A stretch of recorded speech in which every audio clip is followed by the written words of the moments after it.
Program kultura se zaključuje, pripravlja se nov program in kot je že Mateja omenila, letošnje leto so na voljo zadnji razpisni roki po teh pogojih, kot jih bomo danes predstavili, kakšni točno pogoji bodo naprej, pa bomo več zvedeli v prihodnem letu.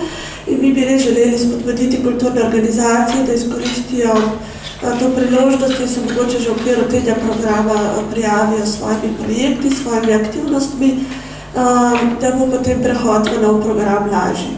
Program kultura oziroma program Evropske unije za to področje predstavlja enega od virov financiranja, sofinanciranja mednarodnih kulturnih projektov in dejavnosti. Program traja 7 let, od leta 2007 do 2013.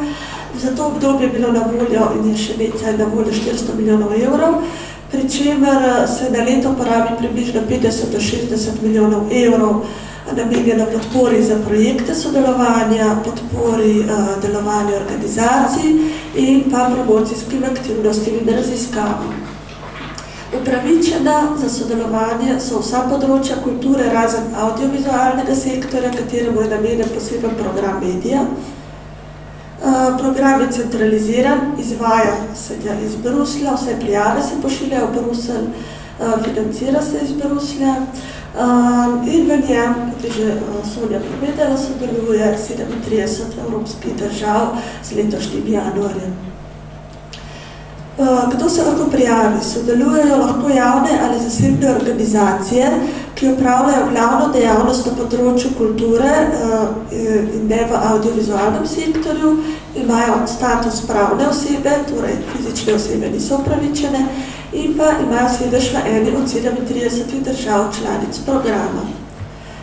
Te države so pa naslednje.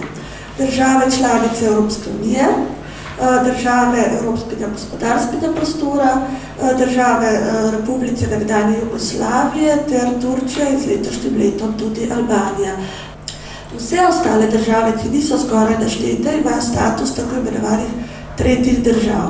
Namen sofinanciranja oziroma podpiranja kulture na evropski ravni skozi ta program je, da se spodbujanjem tega mednarodnega sodelovanja ustvarja skupen evropski kulturni prostor, ki temelji na skupni kulturni dediščini in spodbuja zavest o evropskem državljanstvu.